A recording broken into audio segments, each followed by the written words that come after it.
sampai menjadi ciri-ciri orang radikal itu yang mengajak kembali kepada agamanya. Subhanallah.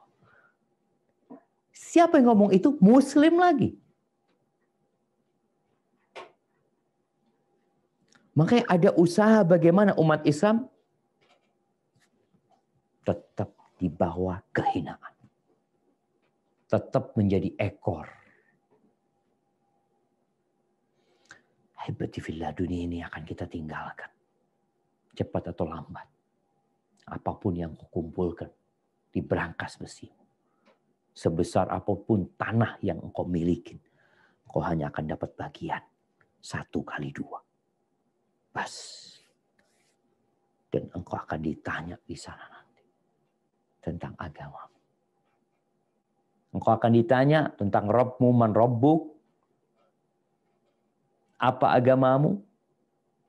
Apakah dengan bermodal KTP Islam, bermodal penampilan Islam, hidup bersama orang-orang Islam, engkau akan jadi Islam? Wallahu a'lam. Engkau bakal ditanya, madinu, apa agama? Kalau sekarang semua bisa mengatakan Islam. Tapi nanti jawabannya tidak dengan hafalan. Tapi jawabannya dengan keyakinan. Adapun orang-orang munafik, orang-orang yang Islamnya hanya ikut-ikutan, maka di kuburan dia akan mengatakan, sami'tun nas yaquluna faqultu. Aku mendengar orang-orang mengatakan Tuhannya Allah, aku katakan Allah, agamanya Islam, ya aku katakan Islam. Nabinya Muhammad SAW, aku katakan Muhammad SAW. Maka kemudian malaikat mengambil martil dari besi dan dipukul kepalanya. Hancur kepala. Karena Islamnya hanya ikut-ikutan dan tidak meyakini.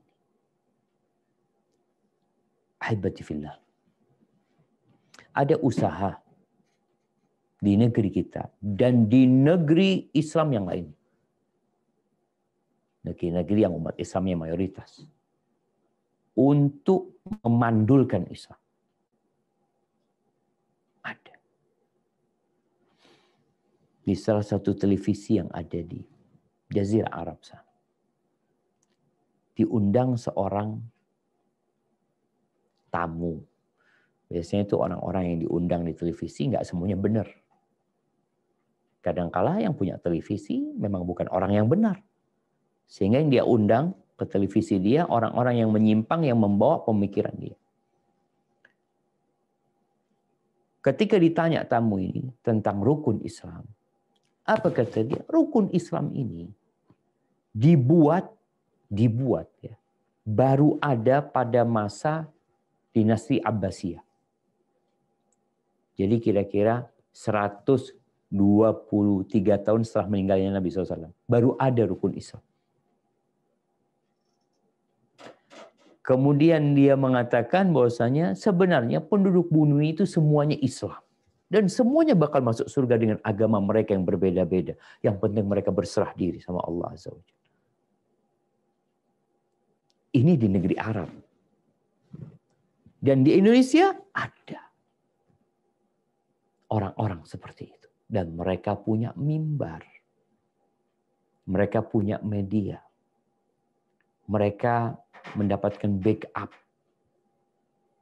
dari dalam negeri dan luar negeri.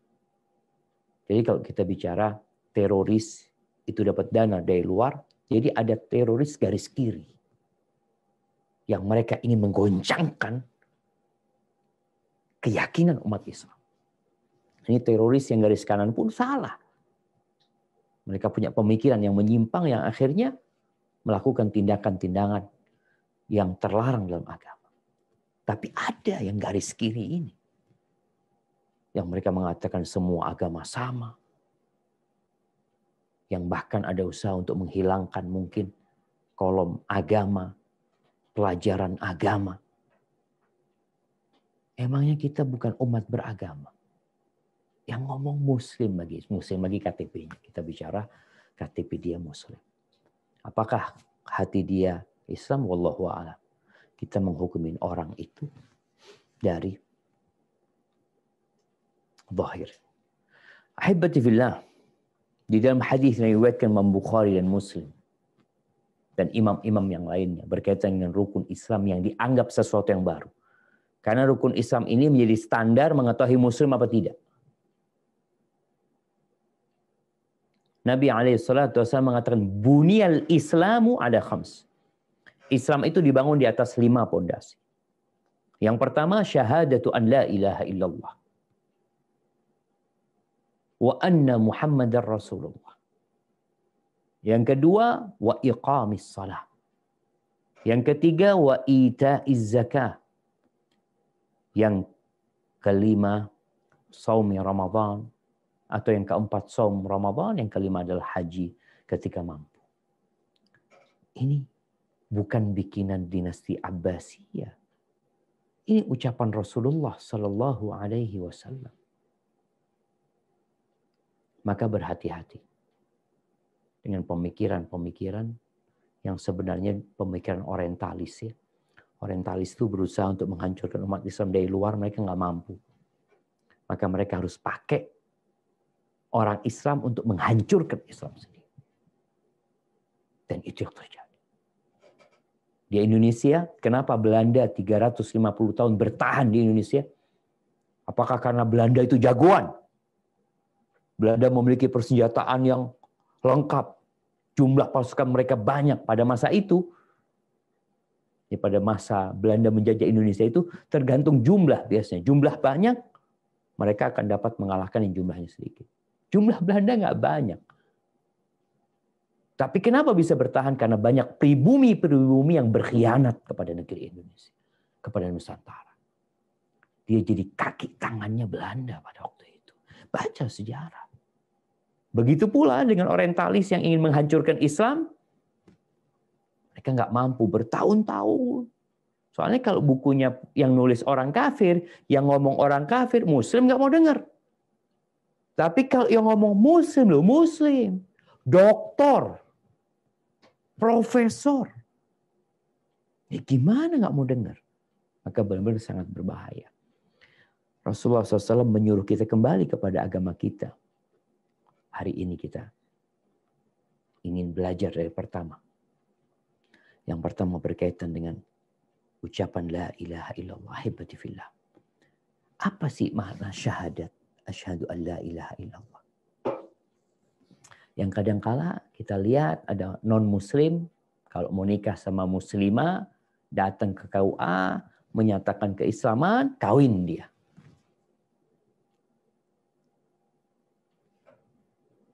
Seorang yang mengatakan syahadat la ilaha illallah, maka dia harus beriman dengan hatinya. Mengucapkan dengan lisannya. Hatinya beriman, meyakini, lisannya berikrar bahwasanya la ma'budu bihaqqin illallah. Tiada Tuhan yang berhak disembah kecuali Allah. Tidak ada Tuhan yang berhak disembah kecuali Allah. Itu makna la ilaha illallah. Semua sesembahan, banyak Tuhan-Tuhan. Di Indonesia banyak Tuhan-Tuhan disembah. Di dunia banyak Tuhan-Tuhan yang dipertuhankan oleh manusia kemudian disembah. Semuanya sesat. Semuanya salah. Hanya Allah yang baik. Jadi kalau ada orang ngomong nggak boleh nyalah-nyalahkan agama lain. Kita mengatakan la ilaha illallah. Saya mengatakan la ilaha illallah. Yang konsekuensinya saya meyakini hanya Allah yang benar. Semuanya salah. Ya, itu keyakinan seorang muslim. Allah Azza wa Jalla berfirman di surat Al-Hajj ayat 62. Apa kata Allah?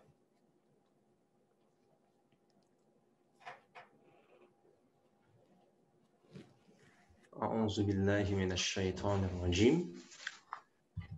ذلك بأن الله هو الحق وأن ما يدعون من دونه وأن ما يدعون من دونه هو الباطل وأن الله هو العلي الكبير. Artinya, kuasa Allah yang demikian itu adalah karena sesungguhnya Allah, dialah Rabb, Tuhan yang hak, dan sesungguhnya apa saja yang mereka seru selain Allah, itulah yang batil. Dan sesungguhnya Allah, dialah yang maha tinggi, lagi maha besar. Barakallahu fiik. Dan ucapan la ilaha illallah ini memiliki banyak fadilah. Banyak keutamaan. Yang kalau bumi yang kita tempati, bukan Nusantara, bumi yang kita tempati. Langit yang 7 lapis. Dengan planet Mars, Jupiter, dan semua yang ada di galaksi, itu ditaruh di satu daun timbangan. Dan kalimat la ilaha illallah ditaruh di daun timbangan satunya. Malat bihinna la ilaha illallah. Maka ucapan ini akan lebih berat dari bumi, langit, dan semua yang ada di dalam.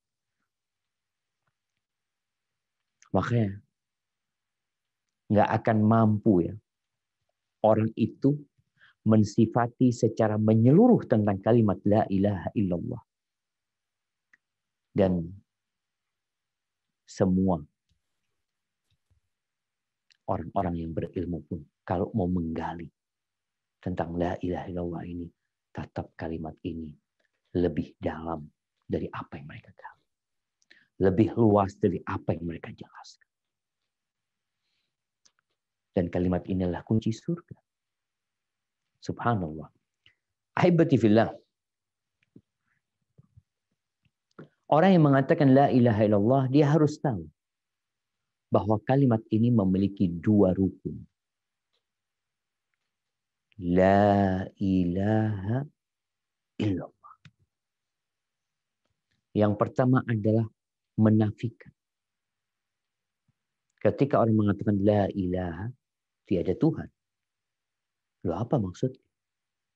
Di sini dia menafikan segala sesembahan yang disembah oleh manusia. Dia menafikan, nggak ada Tuhan. Yang benar nggak ada. Terus illallah, ini rukun yang kedua. Baru dia mengisbatkan. Ada istilah isbat nikah, isbat talak. Ini isbat artinya menetapkan hanya Allah yang benar. Tuhan itu Allah, yang lainnya bukan Tuhan. Nah, ahibati fillah. Kita kadang-kadang mengatakan la ilaha illallah, tapi kita punya keyakinan di yang lainnya. Kita melihat ada masyarakat yang mungkin pandai mengucapkan la ilaha illallah, tapi kalau ngobrol sama dia, kita akan mendengarkan adanya keyakinan-keyakinan yang tidak searah dengan la ilaha illallah. Kita melihat tindakan-tindakan, perbuatan-perbuatan mencari pesugihan kepada selain Allah, mencari keselamatan kepada kekuatan gaib selain Allah Azza wa Jalla. Ada di masyarakat. Padahal lidahnya mengatakan la ilaha illallah. Jadi orang yang mengatakan la ilaha illallah, dia itu berlepas diri dari semua sesembahan. Semua keyakinan-keyakinan yang pernah dia yakini sebelumnya. Dia tinggalkan semuanya dan dia mengisbatkan hanya untuk Allah semata. Allah berfirman di surat Ali Imran ayat 64. Apa kata Allah?